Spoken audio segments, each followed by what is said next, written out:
Hey, peace to the family. Welcome to another episode of We Charge Colonialism podcast and book club. I'm Ikemba, member of the Public Relations Committee of We Charge Colonialism. Hey, mute. You're on mute. Thank you. Hey, everyone. This is Tierney. I'm the steering committee chair for We Charge Colonialism. All right. And we are 2/3 of your team. Frank should be the third member of our team should be back in a few weeks. Continue to wish him a speedy recovery. And we're going to continue to hold it down until he gets back. So again, just appreciate everyone for tuning in and want to encourage everyone to like and share this podcast and book club, like and share this podcast and book club so we can have more and more people tuning in and getting some of this information. So I want to wish everybody a revolutionary morning as we get into this, the podcast and the book club. So as usual, we always start off with a discussion of worldly news, and then we go into our reading, which is How Europe Underdeveloped Africa by Walter Rodney. We're continuing that study. The book club portion. Man, I think we've been giving out a lot of, having a lot of good readings and discussions, man. We had looked at the Black radical tradition where we looked at several authors, Hubert Harrison. We read some of Garvey, Claudia Jones. We looked at Class Struggle by Kwame Nkrumah. So we getting it in. And so, continue to spread the word so y'all, we can have more people a part of these discussions. So also, I want to encourage people to go to our website, wechargecolonialism.org, check out the work that we're doing, and also find out how you can be a part of this organization by sending us an email at info@wechargecolonialism.org.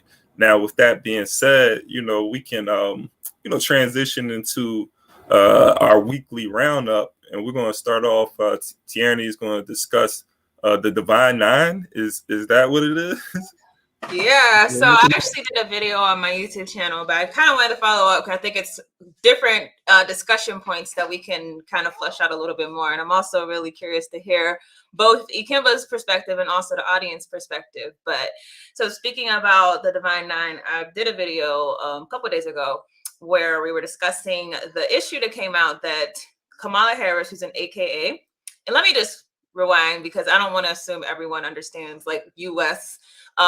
Organizational policies or things that go on. So if you are not from the U.S. and you're wondering what the Divine Nine is, essentially there's 9 Black fraternities and sororities who have a really great presence inside of our communities. Many people pledge them. They do a lot of good work. They do a lot of community work. And I think like particularly in the college environment, it's a very big force to reckon with. So these are founded by Africans, so it's African institutions. And this kind of goes to the issue of when institutions that we create become used by the political machine. So specifically what came out was that Kamala Harris, again, she's an AKA, and she basically has been holding meetings with the Divine Nine, and she actually brought them to the White House, and this was something that was unprecedented. But of course, it wasn't like just to bring them to the White House to hear what they had on, on their agenda or what was going on in the community. It's specifically because she wants them to push for a voter registration initiative and effort, particularly because they're trying to get a number of bills passed. The Democrats are trying to get some bills passed. So this brings up an issue, I think, in our community of the fact that if you don't know, Kamala Harris and Joe Biden, they're not people who are thinking of the best interest of the African community. They're thinking of the best interest of global white supremacy. And so the fact that they would go to the Divine Nine and bring them in to assist them, that to me brings us a lot of questions as far as what our standards should be when we're looking at how our organizations can become co-opted and used by the dominant structure. So definitely, I want to hear Professor Ikemba's perspective, because I'm sure, you've had the privilege of having worked with the Divine Nine, probably. So what's your perspective? Hold on, I had the privilege of working with them. No. I assume because you're a professor, that you might have, So. Oh, you talking about some of my colleagues being members of, so I haven't worked with any of those organizations directly, but yeah, I didn't know if they're like big on your campus or anything. No, they're not. Like Medgar Evers College is a small college that's part of the City University in New York, in New York. On our campus, we don't have. There's a few, and actually, the former president, he created Pi Eta Kappa, which was supposed to be an affiliate of one of the Greek fraternities. I can't remember which one, but yeah, there's not a presence really on our campus. But with that being said, though, with this story, I'm looking at Kamala Harris. She's going to the Divine Nine and talking to them about voter registration. And so this is important because they're talking about voter registration, but they're not talking about educating, voter education, which is a conversation that I had recently with some folks. And we talked about Malcolm X, who kind of makes takes a shift in his approach to civil rights and begins to wanting to inject himself in the civil rights movement. And you see like the masses of people, how voting is important, and being able to register to vote is important to the masses of African Americans in this country. So he decides to inject himself into that struggle of getting Black people to register to vote. But he says that, voter registration has to come with voter education as well. So what are we voting for? Like, what's the next step? He was, he's very strategic. Kwame Ture himself, when I was listening to an interview later on, he talked about voting or organizing people in the South to vote. He said that was a tool for organization. There was a bigger agenda or objective beyond just voting. So this is important. And when we talk about Kamala Harris and the Divine Nine, these people represent the interests of the bourgeoisie. We have to be clear on that. They're representing the interests of the ruling class. And so, the idea that W.B. Du Bois, he kind of thought that this talented 10th was going to be the ones to pull the rest of us up. That never happened. And he later on, he would have to criticize them because he felt like they didn't do what they were supposed to do. And so today I just see a continuation of that with these people who are in positions of power, the so-called leadership of the African community, not fulfilling their promise to the rest of the community. But it's more of a political and economic thing, as far as structure of our economy. We're in a capitalist system. So what do we expect from these people whose individual interest is always going to be put ahead of the group interests? So those are some initial thoughts. I think is important that the first step we do is to join revolutionary organization. And so as we're voting, we're voting with a particular mindset. And then, eventually I would just like to see most of us come together, all of us come together and form our own alternative party. So we're not like voting for the Democratic and Republican Party, who do not represent our interests. So, those are some thoughts that I had.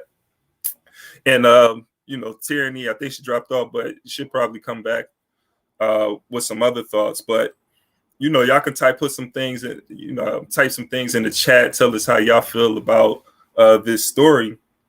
But I think it's very important, once again, that we join revolutionary organization because and create our own political party to represent our interests. Sorry, my computer randomly died. But yeah, so actually I wanted to ask you a follow-up because I heard you say that W.E. Du Bois, did he specifically critique the Divine Nine or like Black organizations in general?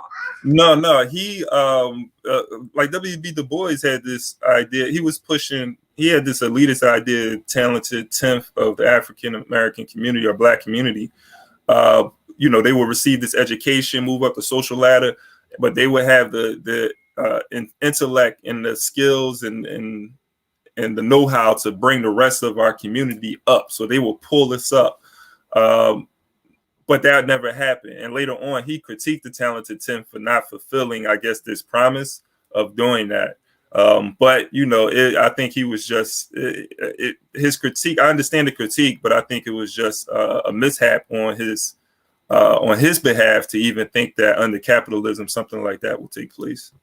And of course, W. Du Bois changed significantly from where he was most beloved, like coming out of Harvard, to towards the end of his life, where he was kicked out of the NAACP and kicked out of all these organizations because he was too radical. So, yes, I just wanted to clarify that. I don't know if he specific. I know about the Talented 10th. I don't know if he specifically saw those formations as something positive. But I think the takeaway is, I don't like assuming that. To me, like, these institutions could be tools for good or tools for bad. And we shouldn't have like a de facto orientation that you're going to be for our good just because you're a Black institution. It kind of goes back to the whole Black business conversation. Some people like, even like Black professionals. So I remember, like, if I tell people I'm a lawyer, automatically, without even asking me what type of... Okay, I'll get it. I promise. I'll be right back. I have to get his fire truck. Yeah, definitely. But I see where you're going to, as far as like the professionals and these organizations as well. Like I think they're in a position that they can do a lot of good for the community. But again, it all comes to the mindset. I mean, it's one thing to be proud to be Black, but it's another thing to be revolutionary. Oh, go ahead. Okay, yeah. So even like me, like if I remember telling people like, I was in law school. I'm in law school, or you tell them you're a lawyer, automatically they're like, oh, thank you for helping our people, without even asking like, what type of lawyer are you? I could be a Black prosecutor. I could be working for the Department of Defense. Like I could be working for the FBI, but this de facto orientation between this perception of when you have Black people inside of positions that is automatically good, that's something that you see prevalent in a lot of things in our community. So I look at this I'm out of breath, as an extension from that, because of course the Divine Nine, a Black organization, Black organizations that come out of our traditions, we have this de facto orientation that is good. But I think we should look at all things as if like, are you good? Are you going to be used for a good or used for a bad? Because obviously, like, a lot of people did come through those organizations that did good. I believe like Kwame Nkrumah was an alpha. Is that correct? I believe. Don't quote me. But there's many people that like would come through and do good with that. So with everything, with every institution, we should treat it as neutral until it proves itself otherwise. So if you're going to be used for a good, you have to actually do the work.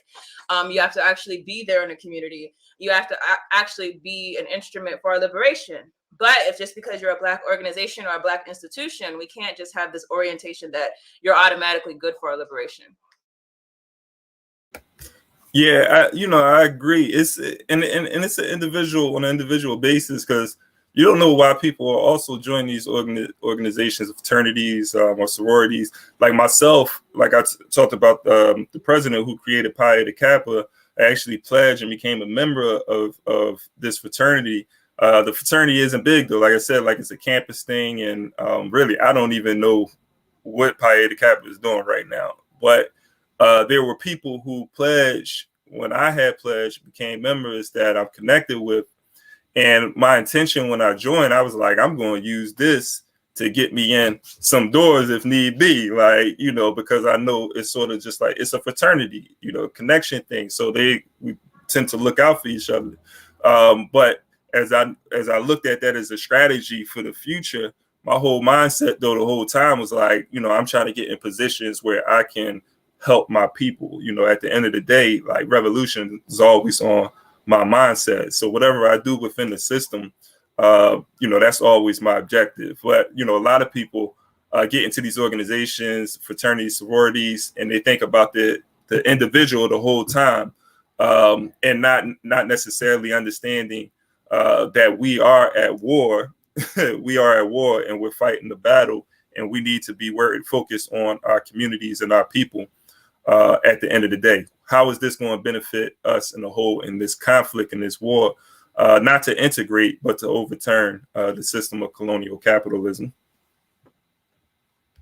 And I don't think a lot of we have enough people who are on that, That's in general. I mean, Yeah, every single institution I could think of that yeah. we've created has been co-opted and weakened. Like, think of the Black church. You know, at one time it was somewhere where at least there was like some type of political orientation. Like, and now it's kind of just like, well, I don't know, like what politics you possibly get from going there. So every institution, I think that has to do with an overall issue with our community right now, is that our organizational level has just gone down. So Yeah, we're going to shift the discussion. I think that was a great topic to cover. I think the message too that we should take from this, no matter what organization you are a part of, you got to have revolution at the forefront. That have to be on your mind, because we are fighting a war against European colonialism at the end of the day. And any other state that sides with European colonialism is an enemy to the African working class. So, we're going to shift the topic. I wanted to talk about what was happening in Nigeria as they become the first state to adopt cryptocurrency. I'm sorry, cryptocurrency, but the first state to adopt cryptocurrency. But there is a slight difference in their cryptocurrency. It's not like Bitcoin, where people sort of have control over the currency. The central bank is adopting it. This is a state-controlled currency. So just going into this story, I was curious about this story because I'm not really hip on the whole cryptocurrency as far as just enough to like really have a conversation about it or its impact, or its impact on the economy at all. So I do want to pay more attention because I see like this is like really a big thing. And once again, like Nigeria is adopting cryptocurrency, so that shows you like how big this is becoming, because you have states that are starting to like say, hey, let's get in on this. And so this is this is interesting because back in February, Nigeria actually banned the use or outlawed the use of cryptocurrency. Going into the story, it says Nigeria's central bank early in February outlawed banks and financial institutions from transacting or operating in cryptocurrencies, saying they pose a threat to the financial system. So President Muhammadu Buhari in the Nigerian government, they backtrack. And so recently, Buhari said that the cryptocurrency can increase Nigeria's GDP by $29 billion over the next 10 years. Well, first thing about that, before we even go any further, is just like, okay, yeah, increase the economy, the GDP by 29 billion, but what does that mean to the masses, the working class African people, especially like even today when you have wealth distribution in that country, that wealth being unevenly distributed in that country. If you look at the statistics, I'm looking at Nigeria's economy. In 2018, 40% of Nigerians, that's 83 million people, live below the poverty line. 83 million, sorry. While another 25%, 53 million, were vulnerable to being under the poverty line, right? So you got 53 million people who are vulnerable, and already 83 million who are under the poverty line. The number of Nigerians living below the international poverty line is expected to rise by 12 million in 2020. Well, between now and 2023. So with that being said, there's no wealth in Nigeria. There is wealth there. 80% of their exports is oil, and that's one of the issues, is that there's this oil dependency that they have. But going back to the cryptocurrency, though, like I said, like this is the Inaira, I think it's called Inaira. Am I saying that right? Inaira. The current one. Yeah, Naira is the current one. The crypto is eNaira. Yeah, the crypto, it just has an E in front of it, eNaira. So the eNaira is not actually, it's basically equivalent to the Naira. So there's no way that you can earn any profit off of the Naira. It's just another option, right? So, you know, you can go into a store to purchase something. You say, hey, I'm just going to use my e-currency today.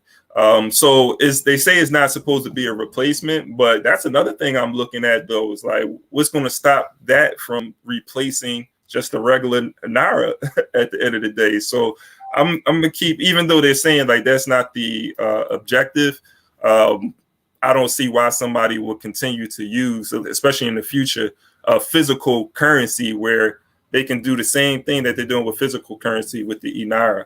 But that's what's happening. I just want to see if you had any thoughts on it.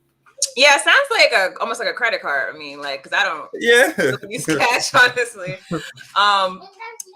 So for a little more background, like, so what I think this is probably a reaction to, you mentioned like Bitcoin. So if anyone remembers the SARS protests, if it was last year or maybe the year before, I feel like it might have been last year, where there was mass protests trying to get Buhari out of power. So this is kind of like the regime change aspect that came into it, is that a lot of civil societies that were protesting SARS and also trying to push for Buhari to step down were being funded by Bitcoin. And Bitcoin also is very closely aligned with, I think his name's Jack Dorsey, the guy who leads Twitter. So because of that, that's why Buhari completely shut down the use of Bitcoin inside of Nigeria. And I'm guessing it's still shut down to today. So I'm guessing possibly this is his way of trying to allow for some type of e-commerce that can be controlled directly by the state to ensure that civil societies don't receive funds from outside people. So it's an interesting like setup, but I didn't like personally like that whole nature of like Bitcoin trying to go into Nigeria, because we know that it's never going to be tied to a real genuine interest of the people. So I think it's like a lot of power grabbing right now, trying to assert dominance. No one is at the table that is specifically pushing for the people. No one is at the table or in position to push that actually is representative of the people. And so I don't think much of it, except for that this is probably his way of trying to control the e-commerce in Nigeria to ensure that that doesn't happen again. Yeah, because I mean, Africa is already vulnerable, I think, to just outside influence on the economy. So I get that, you know. I mean, they're already still, you know, these are neo-colonies. Well, they're colonial colonies ruled in a new way. Neo-colonists are really at the helm of these administrations, but they're still, you know, under indirect influence and control, I think, by outside foreign powers. And so, yeah, like this cryptocurrency, I can see like this fear of, you know, just now the economy is sort of being influenced by any individual, you know. So like with this Naira, they say like the digital currency is expected to boost cross-border trade and financial inclusion, make transactions more efficient, as well as improve monetary policy. So that's according to the central bank. Just wanted to put that out there. But, you know, at the end of the day, like I raised earlier, is how is this going to impact the millions of African people who are Nigerians, particularly, who are living under the poverty line? Even if it does boost the economy, it's like, okay, how many people will it? It's going to impact the economy in the whole. Everybody's going to be impacted, but how many are like not going to benefit from this though?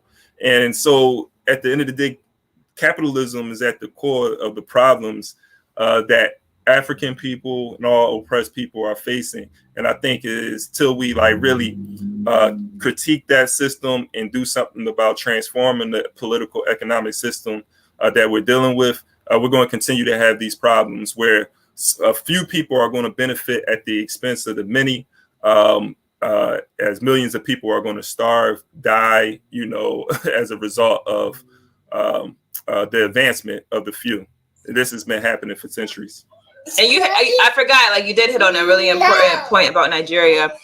The population in Nigeria, I know, like we say the poverty increasing, but a lot of that is also linked to the population explosion. Like a lot of the world is scared about Africa in general, but Nigeria specifically, that specific country, the population is just booming. So is there an economic situation that's going to meet the needs of all those people? No, not when it's on the table. And so that's when I think we're going to start seeing a lot of explosions as far as the people who have no way to actually care for their own families because of how capitalism has wreaked havoc inside of Africa, throughout Africa. But Nigeria is going to be, I think, a special circumstance unless something radical and revolutionary happens very quickly.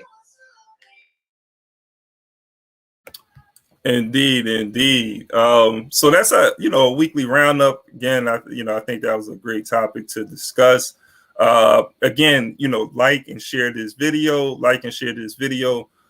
so we could get as many people to begin to be involved in these discussions and our study. And so we're going to pivot into our study. We're on page 54 in the PDF. There should be a link to the PDF. So click on that link and join us on page 54. If you're in the book, we're on page 36. Page 36. For some reason, I forgot we started chapter 2. I don't know. We did start it. Yeah. I was lost on that. But so we're still in chapter 2, but we're on page 36 in the book. Again, I want to encourage people to visit our website. Subscribe to this channel too. If you haven't subscribed to the We Charge Colonialism YouTube channel, take this opportunity to subscribe and also share the channel with friends and family. The other thing too is become a member of We Charge Colonialism, and that can be easily done by emailing us at info@wechargecolonialism.org. Go through the process. We have a study that you go through. How would you describe that? A little course that you go through to prepare yourself. Yeah, we're going to be having a lot of changes and revamping, but as of now, we have this very simple course that people take just to give them the fundamentals of Pan-Africanism and colonialism, neocolonialism. So that's basically the entryway. But like I said, we're going to be revamping a lot of things. So soon to come, I guess. Yeah, for sure. Like you have to go through it reminds me of the Black Panther Party, you not have that extreme. But I'm just saying, not that extreme, but you got to do some PE before you become an official member. So I think that is important. So you're at least coming in with a little a political awareness or consciousness as you become a member, at least a great starting point. So I like that process. But yeah, so definitely send an email. We're looking for writers, we're looking for videographers, we're looking for organizers.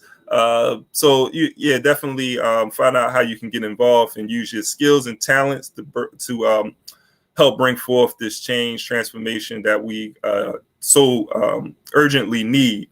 Also go to the website wechargecolonialism.org, read some of those articles, look at a mission, and learn more and more about our organization. So with that being said, we're going to pivot into the reading.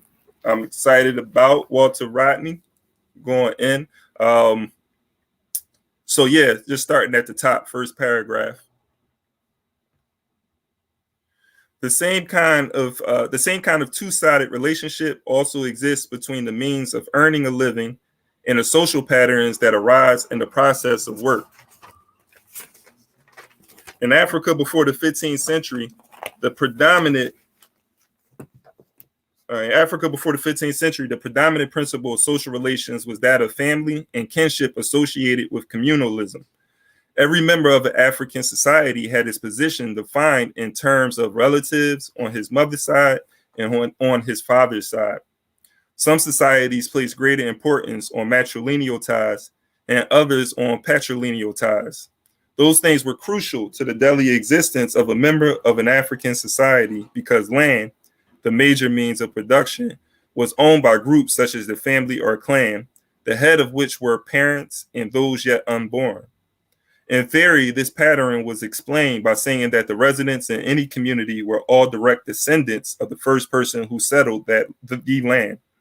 When a new group arrived, they often made a pretense that they too had ancestry dating back to the settling of the land, or else they ensured that members of the earliest kin groups continued to perform the ceremonies related to the land and water of the region. Similarly, the labor that worked the land was generally recruited on a family basis. A single family or household will till its own plots, and it will also be available to share certain joint farming activities with other members of the extended family or clan. Annual hunts and rivers, fishing were also organized by a whole extended family or village community. In a matrilineal society, such as that of the Bimba, Zambia, the bridegroom spent a number of years working for the father of his bride.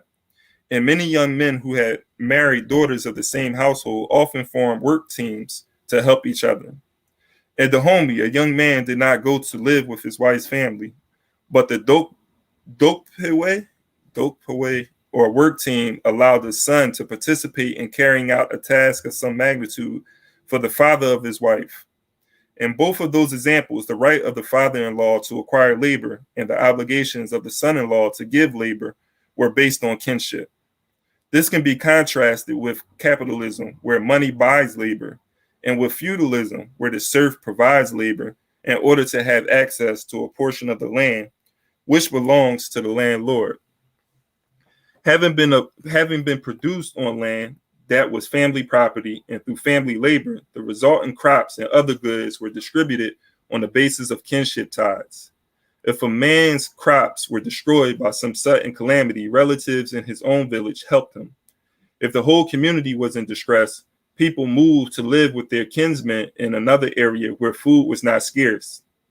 In the Khan country, Ghana, the clan system was highly organized so that a man from Braun could visit Fonte many hundreds of miles away and receive food and hospitality from a complete stranger who happened to be of his own clan.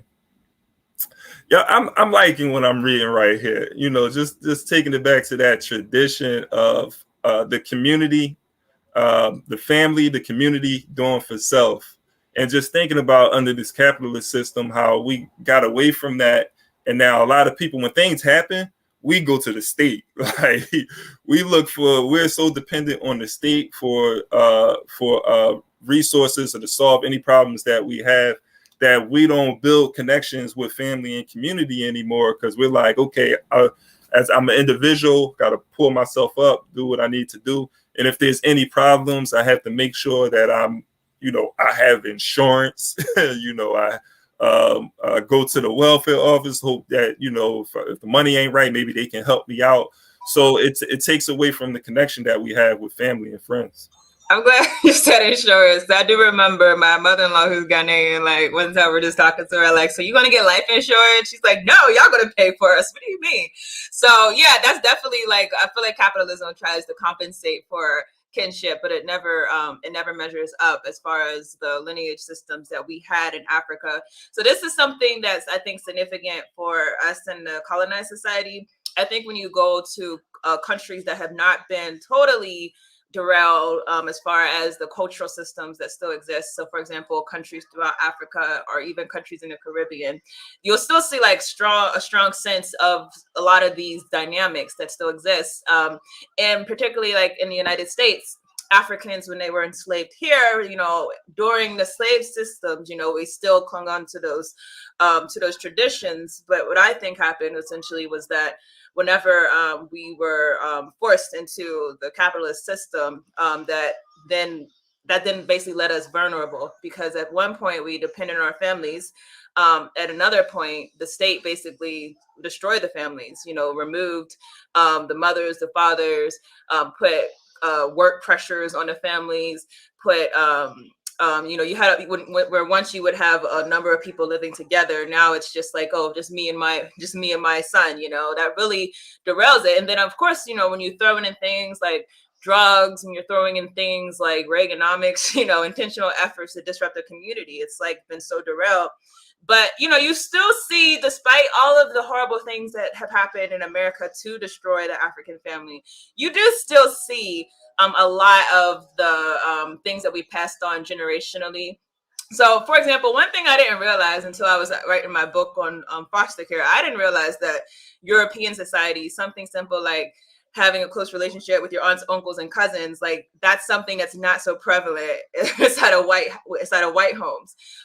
Inside of Black homes, like it's just normal. Like, oh yeah, we're having family reunions, something like that. Like it's just more prevalent in our society. So you still see remnants of that. But as you pointed out, I do think that we have to make intentional efforts to relearn our historical background, because this state, these United States have never been the good arbitrator of our problems, have never been the solution for our people.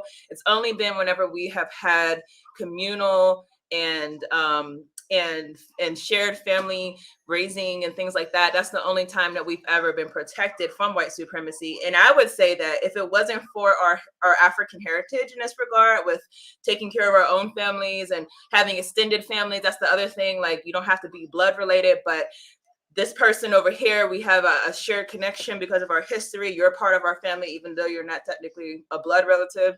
I don't think that we would have survived slavery if it was not for that cultural aspect of us. You know, I think it literally allowed that whenever the white man said, all right, well, you know, I ain't giving you nothing no more unless you work for it or whatever. You could have seen a lot of worse situations if it wasn't for people coming together and pulling their resources together for survival. Yeah, most definitely. Just listening to you speak made me think about, another conversation I was in.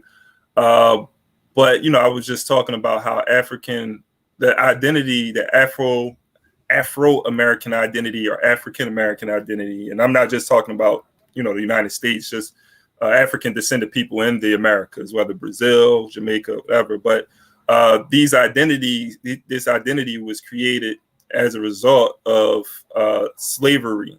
But not to say that slavery is, it's a slave identity. It's an identity, like we had agency. We created these identities in our struggle to resist against slavery, to resist against colonialism. So when you talk about the Afro or African-American identity, it's a Pan-African identity, because you have various ethnic groups who are working together, merging their different traditions and cultures and languages, dialects, or whatever you have it, together to form this single identity, Afro-American identity. And so I think like it's the greatest example of Pan-Africanism that we have in the Americas. And so when you have this idea of Pan-Africanism that as a concept that comes out later, it's just an outgrowth of what already was taking place, for hundreds of years. But yeah, you had said something that made me think about that.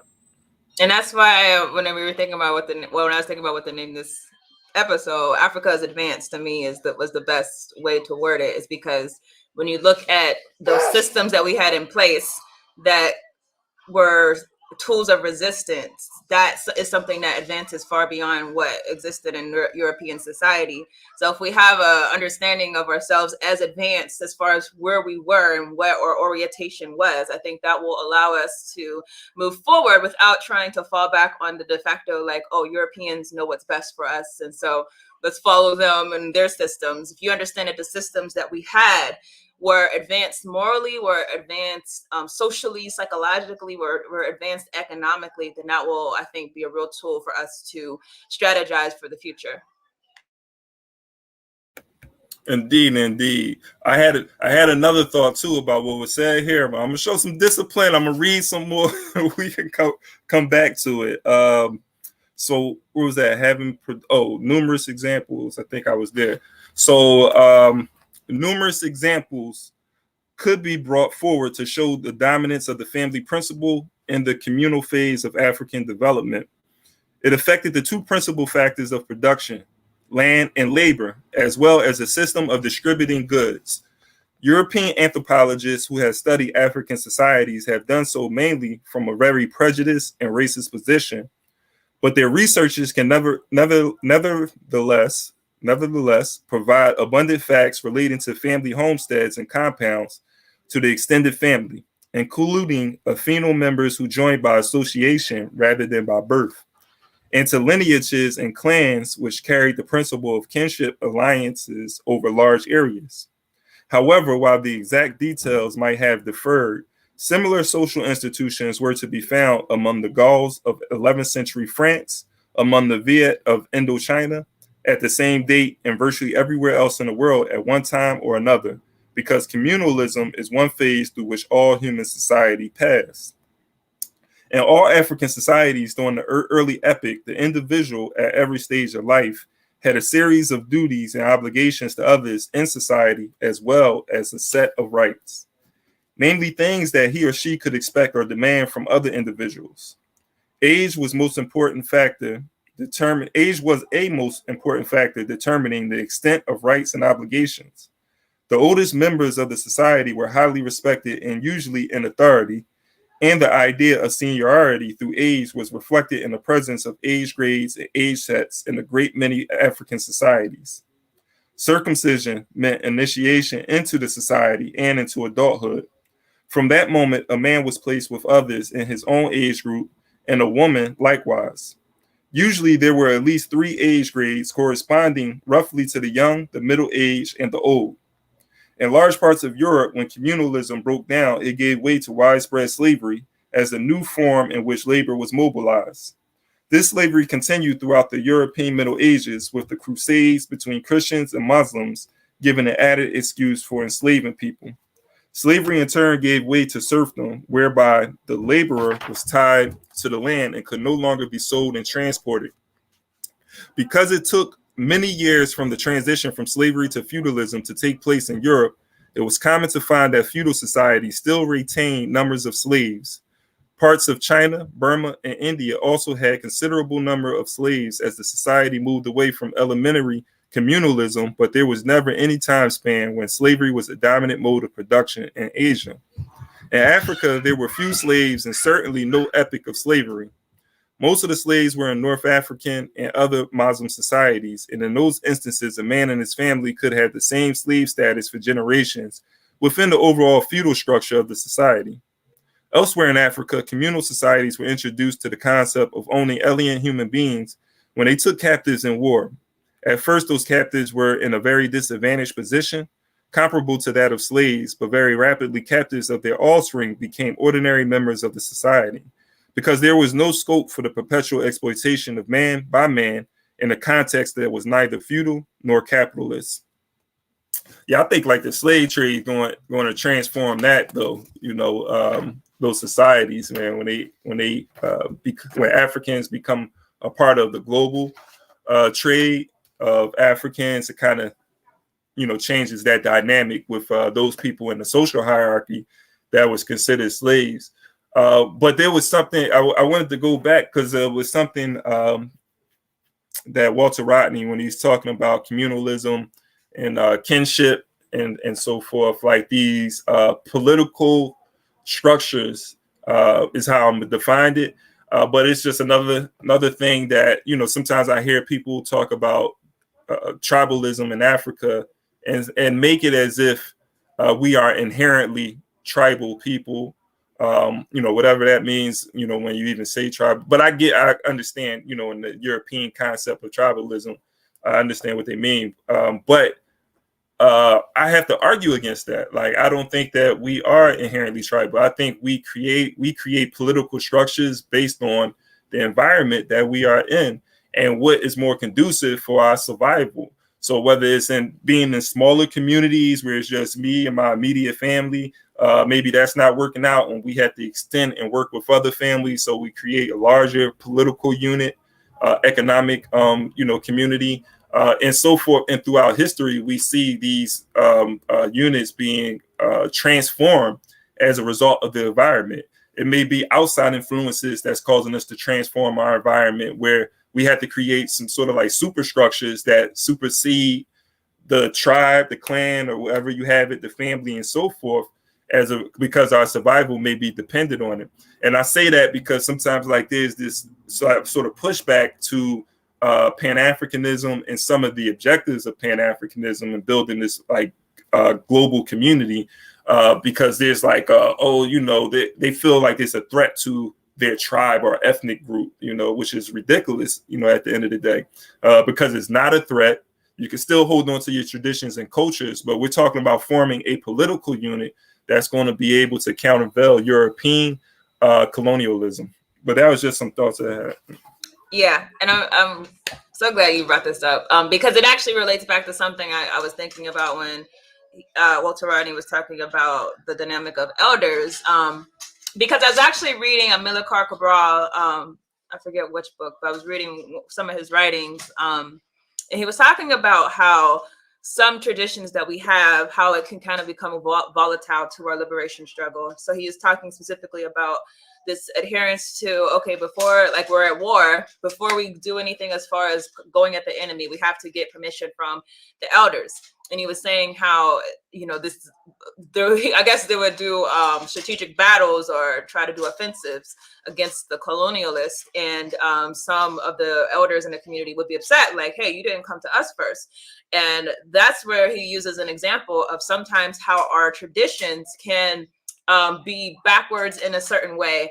I think that, like, when you look at tribalism, the Europeans were very specific when they were trying to choose which cultural practices are going to continue under colonialism and which are going to cease.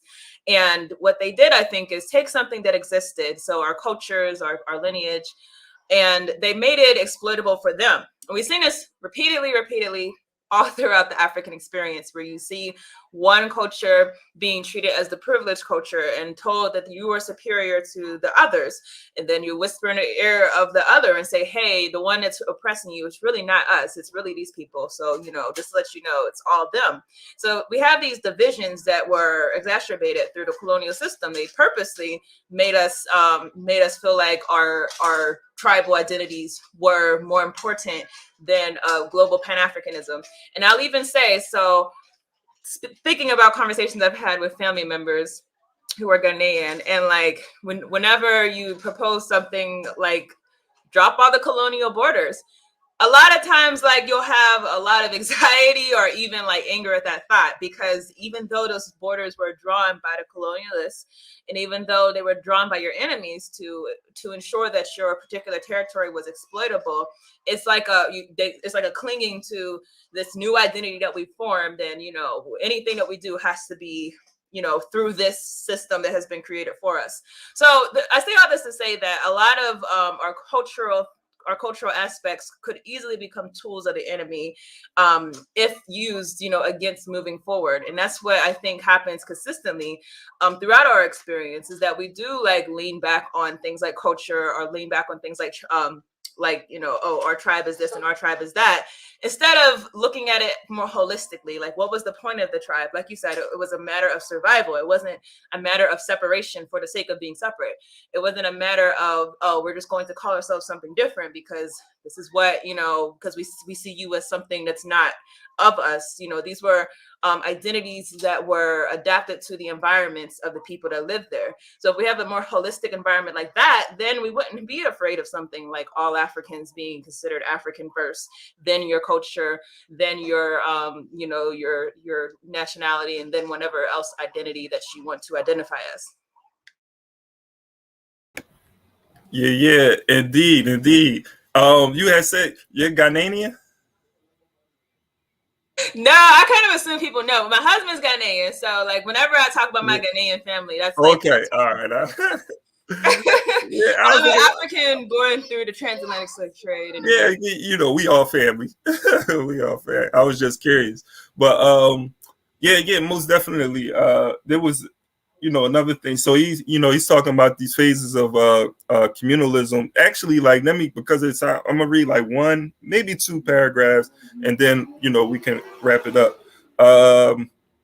So let me go where I'm at. Both Marxism, I think I'm there. So first paragraph on page 38. Both Marxists and non-Marxists alike, with different motivations, have pointed out that the sequence of modes of production noted in Europe were not reproduced in Africa. In Africa, at the communal stage, there was no epoch of slavery arising out of internal evolution, nor was there a mode of production which was the replica of European feudalism.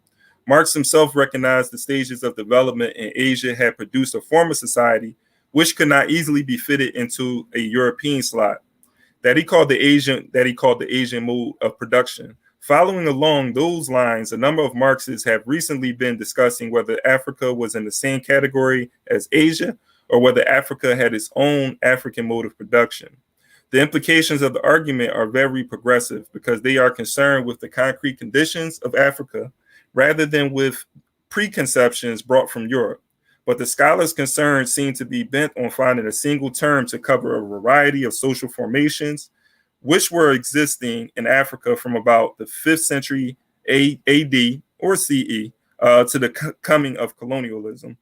The assumption that will underlie this study is that most African societies before 1500 were in a transitional stage between the practice of agriculture plus fishing and herding and family communities and the practice of the same activities within states and societies comparable to feudalism. In a sense, all history is transition from one stage to another, but some historical situations along the line have more clearly distinguishable characteristics than others. Thus, under communalism, there were no classes, and there was equal access to land and equality in distribution at a low level of technology and production. Feudalism involved great inequality in distribution of land and social products. The landlord class and its bureaucracy controlled the state and used it as an instrument for oppressing peasants, serfs, slaves, and even craftsmen and merchants. The movement from communalism to feudalism in every continent took several centuries, and in some instances, the interruption of internal evolution never allowed the process to mature. In Africa, there is no doubt that the societies which eventually reached feudalism were extremely few. So long as the feudal state was still in the making, elements that were communal coexisted with elements that were feudal and with some peculiarities due to African conditions. The transition was also characterized by a variety of social formations. There were pastoralists and cultivators, fishing societies and trading societies, raiders and nomads. They were all being progressively drawn into a relationship with the land, with each other, and with the state through the expansion of productive forces and a network of distribution. So I'm gonna stop there. There's one thing I wanted to go to when we talk about these, like the development of political structures, how societies structure themselves based on their environment, right? Their material conditions. There's something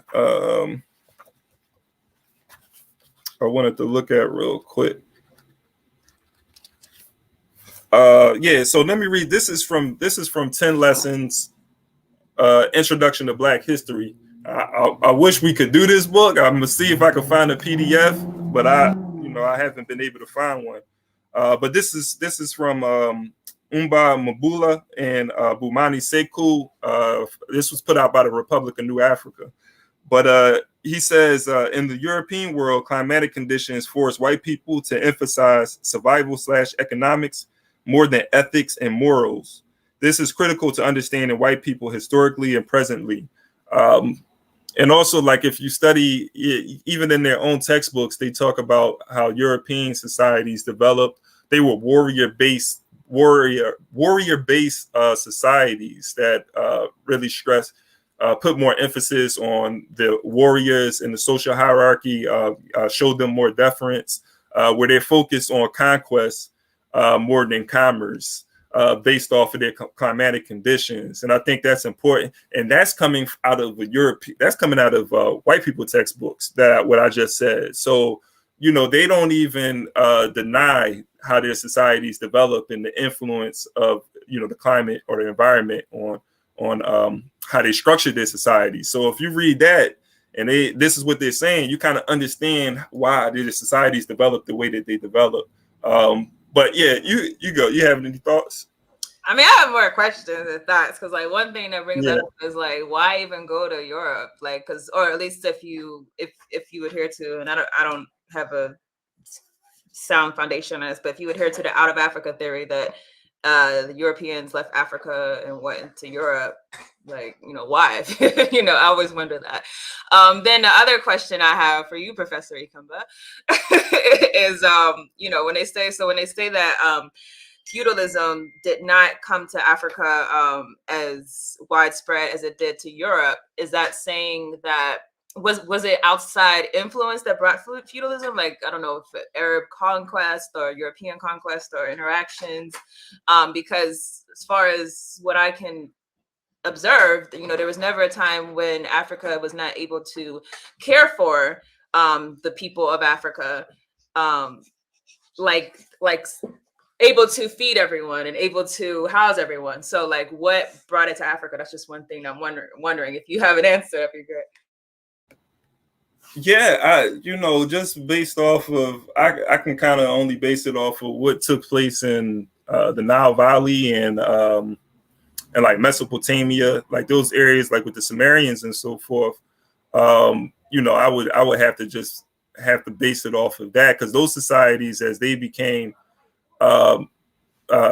started to develop urban cities, and those societies became more complex as the population grew, and you began to see the development of a social hierarchy based on people developing specializations in certain areas, and then the rise of the priesthood. All of these things is taking place. So I can see possibly in some areas, it's particularly like those river basin societies, possibly the same thing is happening due to changes in the environment. It's not to say that Africa and some places in Africa that they didn't go through the environment, like this depravity of resources, right?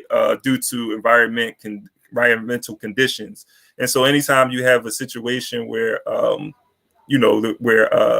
environment is not conducive to survival, there's always going to be a rise of like this social hierarchy, especially like the priesthood and the warriors within those societies, if need be. Because it's not to say that conflict didn't exist in Africa, like there wasn't struggle. So I think in those areas, that's probably why you will see the rise of feudal, economies.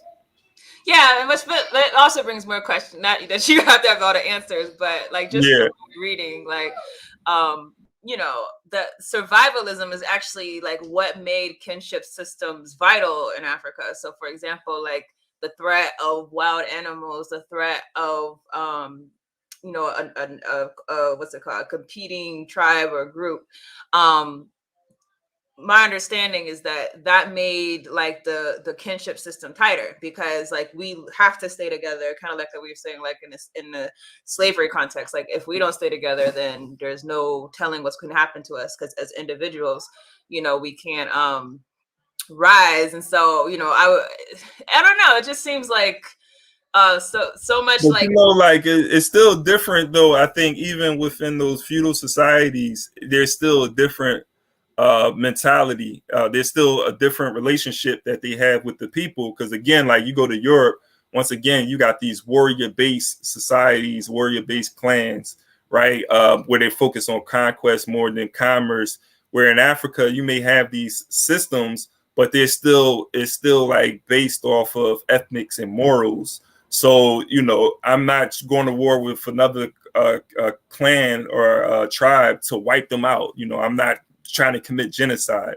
Like the slave, I'm not trying to create a slave-based system and relegate people to property, rather, or in a sense, like to take away their humanity. So even if they are, I guess, quote unquote, property, being a slave, they still can marry within the society. And as Walter Rodney just talked about, the children becoming, there's a point where where the people are looking at the humanity of even the people who are considered slaves in that social hierarchy. Right. Yeah, and I agree. Which makes me think that there's something else going on, as far as like not just the environment, but some other reason why. Oh, like outside influence? Well, specifically, like, yeah, I wouldn't be surprised that, because I think one thing that we believe incorrectly, like just because how the textbooks make it seem is like Africa is over here, Europe's over here, Asia's over there, not realizing that even back then, like before colonialism, that there was a lot of interaction. So yeah, I mean, I don't know, it's one of those questions we can have lingering. Hey, we're going to continue to build on it. Definitely, like next week, we're going to continue to read. I think we'll probably dive into chapter 3 But we'll let people know throughout the week, so y'all stay updated by continue to tune in to our website and our channel, so you know where we are. I want to appreciate everybody for joining us. This is the end of the hour. So next week we'll be back here at 10 a.m. Continue to like and share. We Charge Colonialism podcast and book club. So yeah, peace. Amani. Peace.